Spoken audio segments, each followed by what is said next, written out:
Okay. I'm Jennifer Ricardo. I'm the director of the Kennedy Krieger Sleep Disorders Clinic and Laboratory.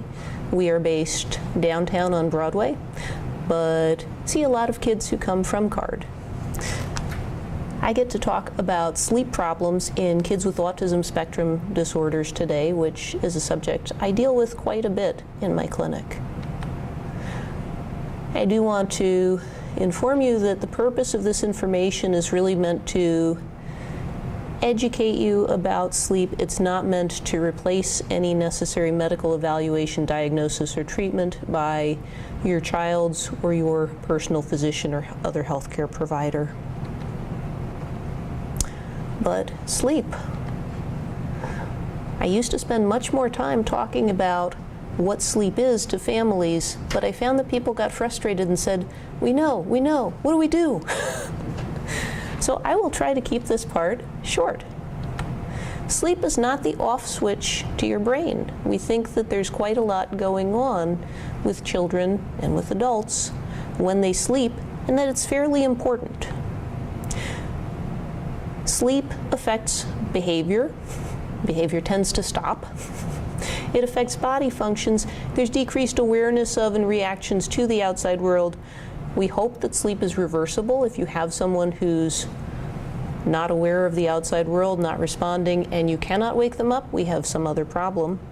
And sleep usually happens at regular cycles of time, although not necessarily with our children with autism. Sleep has its own architecture, an orderly progression through different stages, which each have their own characteristics. What is sleep for? Lots of very bright scientists have been working on this, and we really still don't know, and the science of sleep is a relatively young one. We do think it's pretty important, and this is a dolphin. And the picture of the dolphin is here to just say, you know, what we find with dolphins is that the brain has two sides, two hemispheres. Dolphins sleep constantly with one side of their brain and alternate between them. We think sleep is so important that evolution has developed some fascinating ways to ensure that creatures get it. Research-wise, loss of sleep has been studied much more in adults, usually because the institutional review boards that approve research studies are very concerned when anyone proposes deliberately depriving children of sleep. The problem is that we are doing this experiment out in the world in an uncontrolled way because lots of our kids are sleep deprived. In general, when people are sleep deprived, usually adults, they do worse than people who get enough sleep on tests of memory and sustained attention and mood, which are things that we think are pretty important for our kids, especially in their learning, especially in living at home with families. Children's sleep develops over time. It doesn't stay the same from when you're a newborn, thank goodness. So we're all born knowing how to sleep, but there are learned behaviors, there's brain maturation that seems to affect it. And sleep develops in three key streams over time.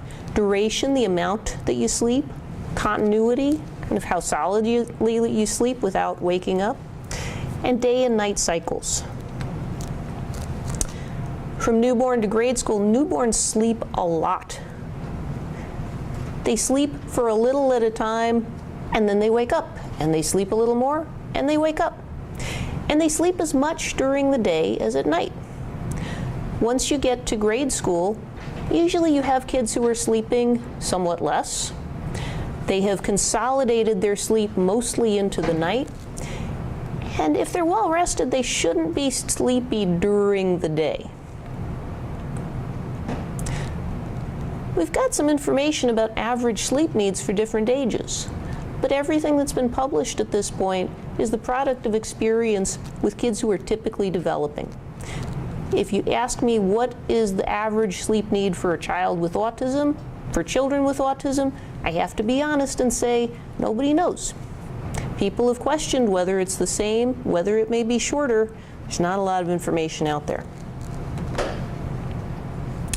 Sleep problems. We have them. I usually say this is my only deliberately obnoxious slide. Everything else may be unintentionally obnoxious, but there are a lot of things that can impinge on sleep that can affect sleep. Sleep is a big part of our lives, and I think this makes sense.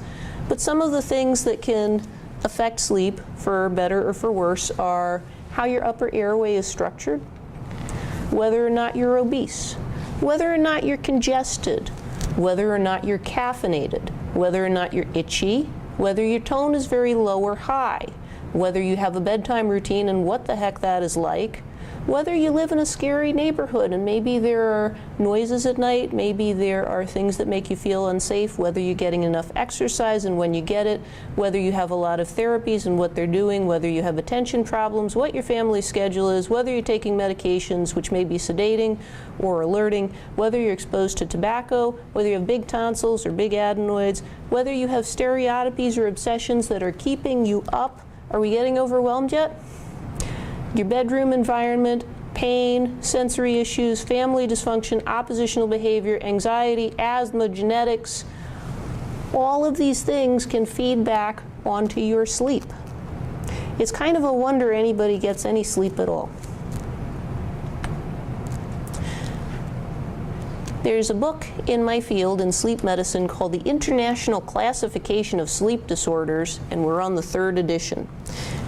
And it breaks sleep problems into these categories: insomnia, problems falling asleep, staying asleep, both, or just poor quality sleep; sleep-related breathing disorders; hypersomnias, excessive sleepiness of central origin, means kind of coming from the brain; circadian rhythm sleep disorders, issues with your internal clock; parasomnias, odd things that kids do during the night, sleep-related movement disorders, and then there's kind of the other category. I'm just going to go back and say you can probably lump this into sleeping too little, sleeping too much, sleeping at the wrong time, or doing strange things during your sleep. And that's all we're talking about. Insomnia is the one that's been the most common sleep problem for kids with autism. So persistent problems with sleep, even when there's enough opportunity for sleep, and you define insomnia when there's some problem during the day as a result. If you have a child who gets 3 or 4 hours a night and is perfect during the day, we're not sure if that's a problem. But I'm also not convinced. Again, problems falling asleep, difficulty staying asleep, both, or just some problem overnight. There are some different kinds of insomnias, and some of them are the behavioral insomnias of childhood. These are important to identify because there are things you can do about them.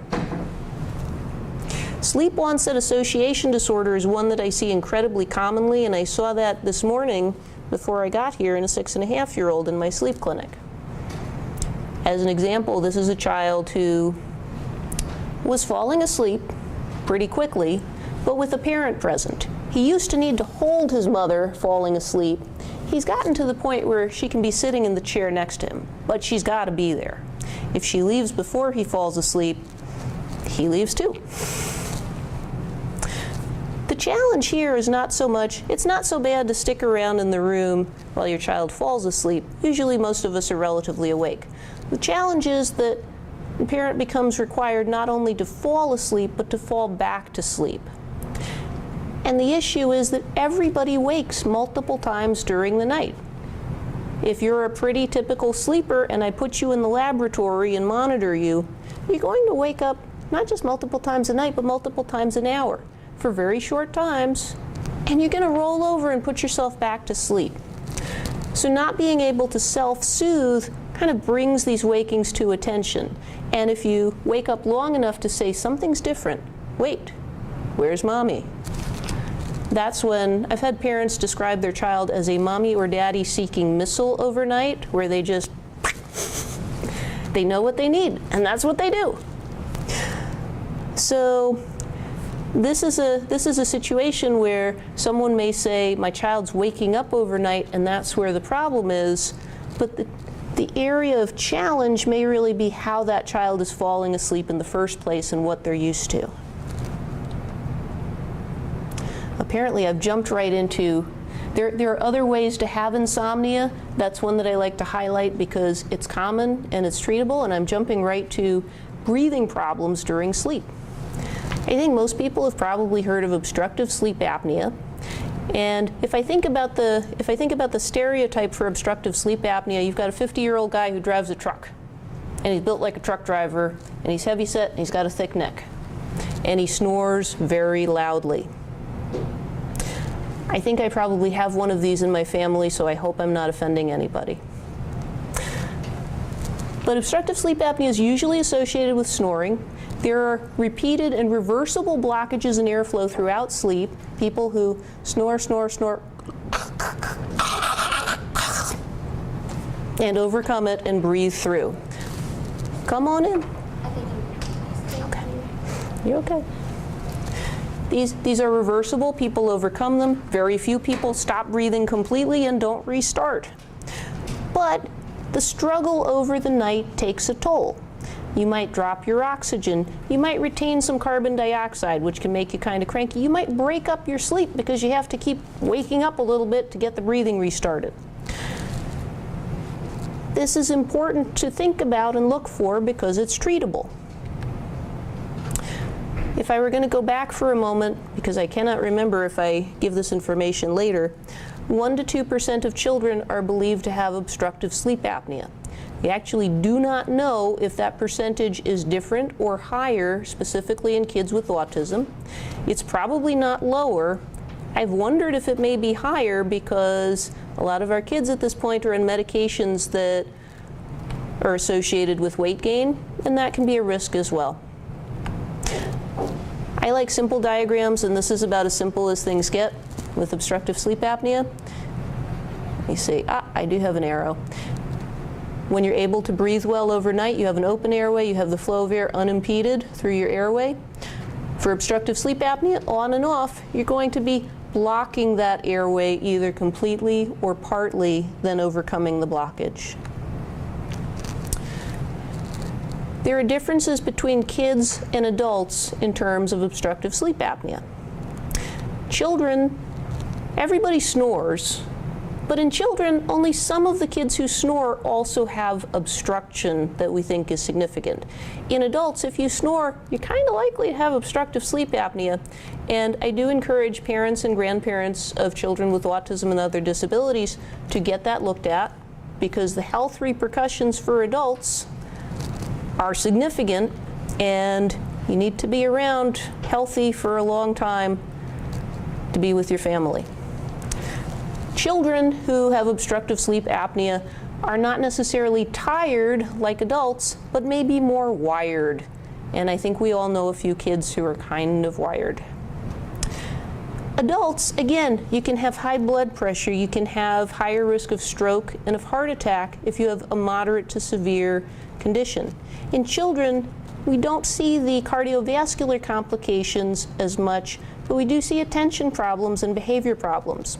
In adults, a first-line treatment is a device called continuous positive airway pressure, or CPAP, a mask that you wear overnight that gives you extra air pressure to stint open your airway. This is not the first choice for kids. As you can imagine, many of our kids would have difficulty wearing something on their faces overnight, but in kids, you may have the option of surgery, which is really our first line. Continuing the grand tour of sleep issues, circadian rhythm sleep disorders. This slide is a bit boring. You can have these differences in your sleep-wake pattern from a few different sources.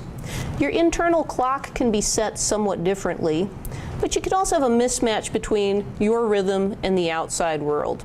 One of the things you might think about is, I see a fair number of kids who either go to school districts where school start times are very early, or they have very long bus rides to get to very specific schools, and they have to be up at 5:30 in the morning. or 5 in the morning, or even 6 in the morning when maybe they're teenagers or middle schoolers, and those are not people who wake easily at those times. Is that a difference in their internal clock? Not necessarily. Is that a mismatch between the demands of the outside world and a normal clock? Potentially. The results of being out of sync with the rest of the world for whatever reason are, this may look like difficulty falling asleep or sleeping at the right time. This may look like you're sleepy during the day, or you might have both. And again, we care about this if it affects your ability to live in a family, function at school, socialize. Delayed sleep phase disorder. As children reach puberty, they undergo a natural phase delay. They tend to stay awake later. They tend to try to sleep later, which is really hard with some of our school start times. And for some kids, this delay is more extreme. So we can end up with a real collision here where kids are late, they're absent, and it's incredibly stressful for not only the child but the family who's really trying to mobilize that child in the morning. Parasomnias are another category of sleep problem, and these are physical events or experiences that occur during or around sleep. Most commonly things like sleepwalking, sleep talking, sleep or night terrors, if anyone's ever had the experience of their child screaming, agitated, crying, but not fully awake, and they don't know who you are. They need someone to comfort them, and they don't recognize you. It's very frustrating for parents.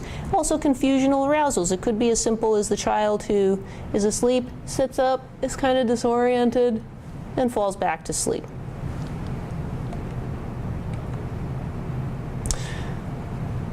Movement issues, restless leg syndrome.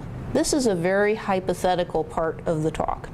So we know about this in adults, and even in children who are pretty articulate. You can have unpleasant sensations in your body, usually in your legs, especially when you're sitting still or trying to go to bed. So this is a sleep disorder that actually hits you while you're awake. This is described classically as resulting in an urge to move, and usually happens around the time that you're supposed to be going to sleep. And it's diagnosed by history. If I wanted to know if you had it, I'd say, does anything bother you in your body when you're trying to fall asleep? Oh, your legs, really? Tell me about that, and we'd have a conversation.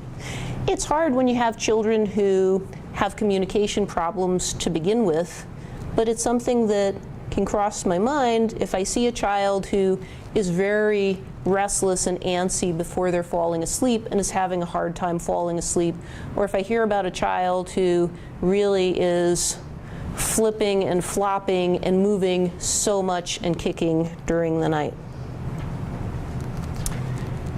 Headbanging and body rocking, also known as rhythmic movement disorder. This falls in that other category. People don't understand it that well. It's pretty common among kids with autism, but it also happens in typically developing children. It's not restricted to kids with different disabilities. Often we see it at sleep onset, but I've had a few kids who do it very spectacularly when they wake during the night and wake the whole house up because the bed frame is banging. So that was a whirlwind tour of examples of different sleep disorders. But how does this fit with kids with autism specifically? We don't have a lot of information yet on how sleep develops in kids with autism. And I think people are starting to come out with some studies that follow the same kids over time to see if you have a sleep problem at time A, do you still have it at time B? What about time C? Do we expect that these get better over time? Do they persist? But people like Dr. Landa, who study kids very early on who are at risk of autism, do see problems with regulatory behaviors, which can include sleep, during the first even couple of years of life.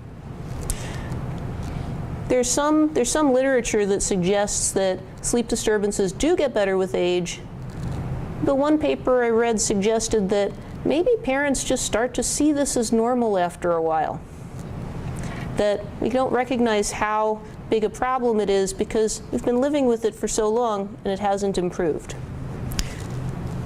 Part of the challenge is sleep problems are very common among everybody, among humans, adults, typically developing children, and kids with autism. As an example, Margaret Souders is a nurse practitioner at Children's Hospital of Philadelphia who works with kids with autism. She published a paper on autism and sleep in 2009, looking at a group of typically developing children and kids with autism. So 66% of the parents of kids with autism said their child had sleep problems. So did 45% of the parents of typically developing children. There were definitely more for the kids with autism, but it wasn't rare anywhere. That's just going by questionnaire and interview. Even looking at actigraphy, which is a way of monitoring sleep schedules using, has everybody heard of the Jawbone or the Fitbit? Using a similar device that uses motion to estimate when you're awake or asleep. Actigraphy is sort of the formal scientific way to do it. And the percentages of sleep problems based on that were very similar, especially for the amount of time to fall asleep. This finding is not rocket science, but most common sleep problems in kids with autism are problems falling asleep and staying asleep. And Beth Mallow is at Vanderbilt. She's been one of the premier folks in the field of sleep and autism, and she found a number of examples of kids with problems falling asleep and what was going on with them. Taking a long time to wind down, replaying cartoons in their heads, talking, anxious, scared of the dark, scared of... seeing insects in their beds is pretty specific. I haven't heard that one a lot. I'm going to write that one off a little bit, but different fears, stereotypies, obsessions, and just having difficulty winding down from the day. I hear from a lot of parents that their child has two speeds, on and off. You're going full speed ahead, or they've passed out in their tracks. And I should say, not all children with autism are bad sleepers, although my guess is if you're here, you are not the relative of one of those children. What are some factors that go along with autism that can affect sleep? I feel like anxiety should probably be the first 5 of these, because the more anxious and wound up and hyper alert you are, the harder it is for you to fall asleep. But kids who have compulsive behaviors are up there. Sensory issues may play some role. Some of our kids, even though kids with autism benefit from routine, sometimes it's really hard to get kids onto a functional routine that winds them down towards bedtime. Our kids are increasingly on medications which can be sedating, which can be alerting, and which can affect sleep in some direction or other.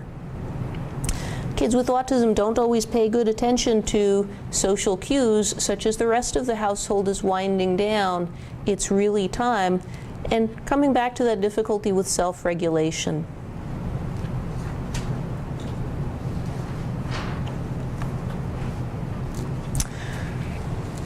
I want to talk a little bit about melatonin, and this is usually the topic of some questions, so I will be prepared.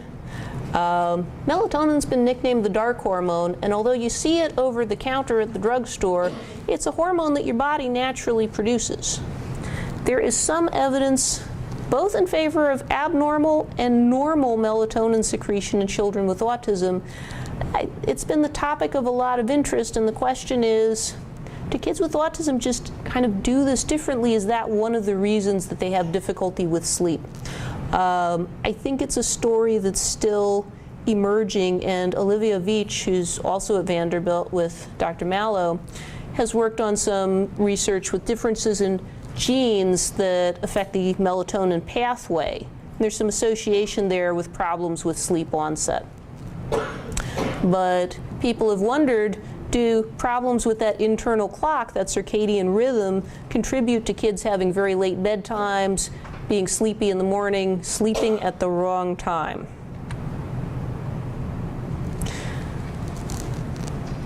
I think I've alluded to this already, but I will bring it up again. Obesity is a risk factor for anybody for obstructive sleep apnea, for that blockage of airflow during sleep.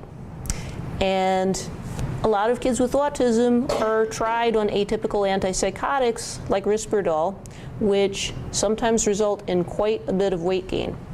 We're not sure whether this leads to increased risk of obstructive sleep apnea in children with autism.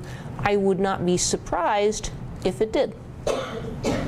Obesity alone is probably not sufficient to give you obstructive sleep apnea, but if you have other risks, things may add up. Restless leg syndrome. We already talked about, like, can we even diagnose it in kids with autism who may have communication problems if the diagnosis is we have a conversation about it? There's no laboratory test for it, but there is research showing that people who have this condition have more symptoms when their iron is low, when their iron stores, as measured by low serum ferritin, is low. People have speculated over the years, kids with autism can have, maybe they're a little picky with their eating. Any takers? I sometimes ask, what are the 5 foods that your child will eat? So you can have a diet which is very restricted. Maybe you have some low iron intake, and if we were trying to guess at restless leg syndrome without being able to ask the questions or have answers, what would we see? We might see people who were fidgety, people who didn't fall asleep for a while. So it's the great unanswered question, but I'm not wholly convinced by this paper that came out in 2013 from Sanjeev Kothari's group, but people are starting to look at some connections between low ferritin, increased periodic limb movements, a specific kind of rhythmic leg movement that you might see on a sleep study, and sleep fragmentation, specifically in kids with autism. Many kids with autism also have epilepsy. Most parents of kids with epilepsy and autism know that if their child is sleep deprived, that can lower the seizure threshold. You can trigger seizures or be more likely to have seizures if you're not getting enough sleep. So that's one side of the relationship. But the other side of that relationship is if you start with epilepsy, kids with epilepsy just have more sleep problems. And it's not entirely clear why, but they tend to have more difficulty at bedtime, more disrupted sleep, more daytime sleepiness, more sleepwalking, and sleep talking. And by the way, for kids with epilepsy, if there's a question about breathing problems during sleep, treating obstructive sleep apnea can help with control of seizures. Another reason that we like to ask about, it's important to look for. How do you get at some of these things? Well, usually we start simple and get more complicated. There are clinic visits with your neurologist, with your psychologist, potentially with sleep medicine subspecialists, although I think increasingly around Kennedy, a lot of people are becoming comfortable with managing sleep problems without going to the specialty clinic. You might get a sleep-focused history, physical, review some relevant records, including questionnaires about sleep, including data about how much is the child sleeping and when. You might get some recommendations for additional testing, behavioral, and medical management.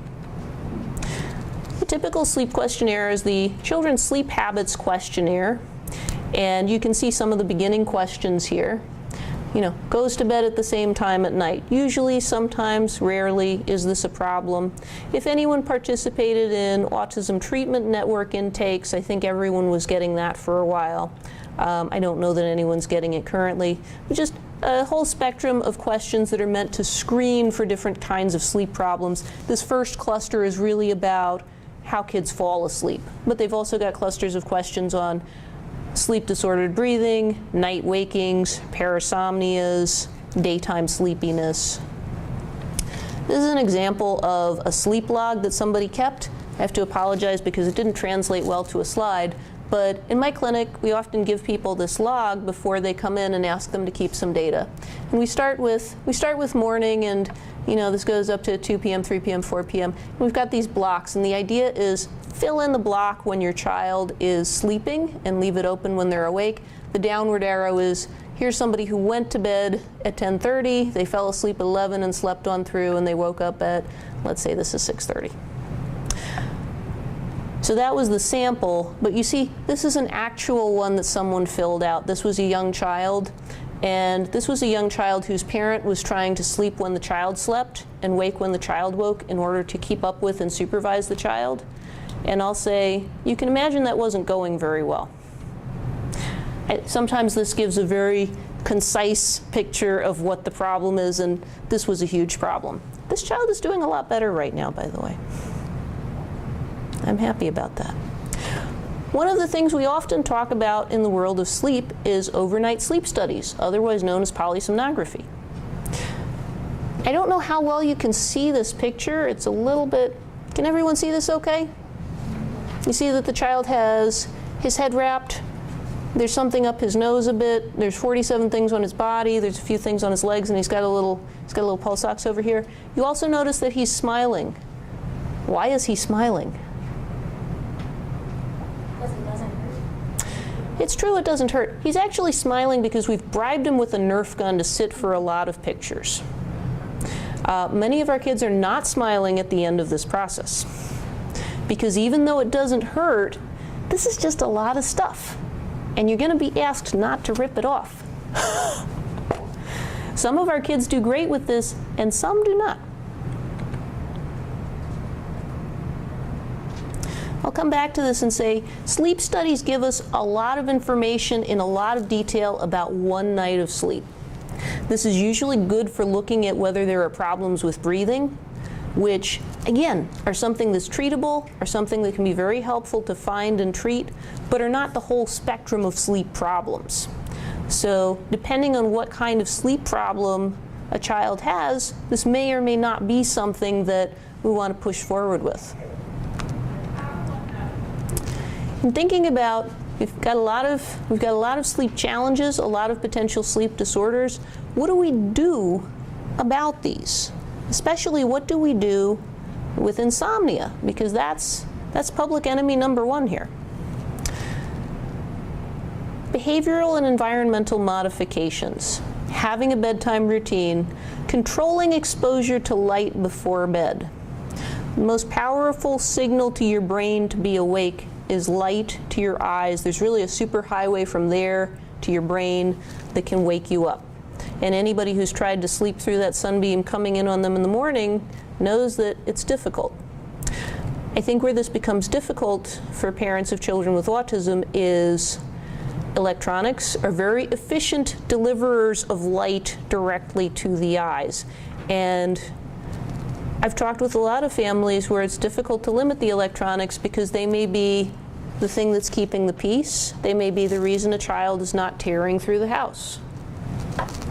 So we try to be realistic, but also acknowledge that there's an impact to sleep by having that screen available. Excuse me. Yes, ma'am. About how many hours or just 1 hour before bed would you say take away tablets or turn off TV? So in terms of timing for limiting electronics, I would love to say several hours. Realistically, I say 1 hour, but I'd settle for half an hour. I'd settle for a little wind down time. And for some families, that's still not going to work. Yep, it makes it difficult. But preventing and gradually fading sleep associations, thinking about what happens when you have that parent who's in the room with the child when they fall asleep, where the child is going to be looking for them when they wake up. How do we gradually move the parent out of the room? How do we help the child learn to fall asleep more independently, if that's a goal of the parent? I will say, I didn't discuss this, but some parents want to be in bed with their children for a variety of reasons, because they think it's promoting attachment, because they think it's better for the family, because their child has seizures that happen at night and they want to be available if something happens. But I do see a lot of parents who are in bed with children because they're trying to survive and get some sleep, and that's what's working right now. And there are some ways to try to address that. There's some data that parent sleep workshops can help improve the sleep of children with autism. I wouldn't consider this a workshop, but whatever education we can do. Melatonin is something that, again, comes up pretty frequently. So, as you know, this is over-the-counter, not a prescription medication. And the downside of that is you're kind of on your own, right? You pick up your melatonin and it doesn't really come with directions, or not clear directions. There aren't standardized doses, there aren't always timing recommendations with it, and I think people do a lot of experimentation on their own. This is frequently tried in children with autism to help with sleep. Most of the studies coming out are suggesting that there aren't short-term side effects. There have been some questions raised about long-term effects.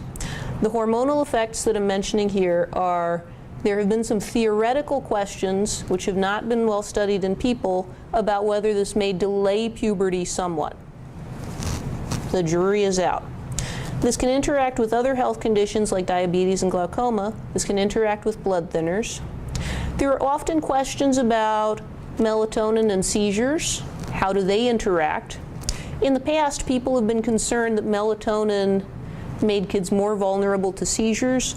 The most recent stuff that's being published kind of goes in the opposite direction and suggests it may be somewhat protective.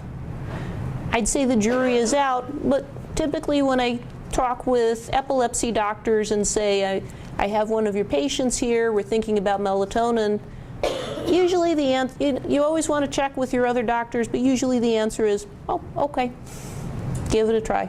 Yes, ma'am. So it's okay to give, well, my son is 3, he'll be 4 in June. When his doctor prescribed him melatonin, was he too young? What's the age? I'm sorry, could you repeat that? What about the age requirements for melatonin? What about the age? Nutrition baby prescribed him that he's 3, turning 4 in June. The age requirements are pretty fuzzy. I think it's a good one to talk with your pediatrician about. He's on the young end. He's 3, he'll be 4 in June. But I'm not going to say I've never done it. Even though it's an over-the-counter, it's one that, you know, sometimes it's not exactly a vitamin. It's something that we're using for a specific effect in the body. So I think with melatonin, it's important to consider it as though it's a medication. Yeah, she prescribed it. Well, not prescribed. Yeah. Suggested that. Yeah. That didn't sit too well with me. But Yeah, that's fair. would you suggest that using Benadryl at night? Is that kind of like medication? So Benadryl is a different animal, and I'm going to table that one for just a moment. Let's come back to that, though. Let me stay with melatonin a moment and say, for people who do try melatonin, I think it's important to set expectations up front, because my expectation with melatonin, based on a fair amount of experience with it at this point, and with research data, is if it works, it'll help a child fall asleep. It doesn't usually help children stay asleep. So if someone tries melatonin and they come back to my clinic and say, it didn't work, he fell asleep, but he didn't stay asleep, the answer is yes, that's what was expected. Other treatment for sleep issues. Yes, sir? Yeah, I have a 5-year-old who's had him on melatonin for probably a year and a half. Uh-huh. And it works, but I think it's in combination of activities, like I always make sure I get him out of the house in the afternoon. Yeah. Ride his bike, get all that energy out. Yeah. So the melatonin is to push him over. I think that is such an important point, and I don't. Any activity, if you don't Right, have that energy, right, right. So the question that was just asked, because we're recording on video as well, is a question about, really more of a comment about a 5-year-old who's done better with melatonin, but also with regular physical activity. Physical activity is really, exercise is really coming out as one of the great under-recognized factors in sleep. And it's not something that hits immediately. Sometimes parents will say, well, I took him out that Saturday and I ran him until he dropped and he still didn't sleep. People who research exercise say that it can take weeks or months to see the effect of getting that regular exercise into your routine and sleep, but it's a pretty consistent effect, and it's an effect that's probably about the same scope as using melatonin or even using other medicines for sleep.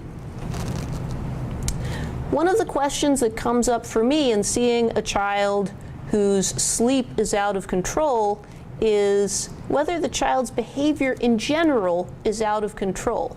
Because sometimes you have a problem that's specifically a sleep disorder, and sometimes you have more of a life problem that is spilling into sleep. If you have a child who is a 24/7 child and they're really disruptive all the time, then is this a separate sleep issue when they're disruptive during the night?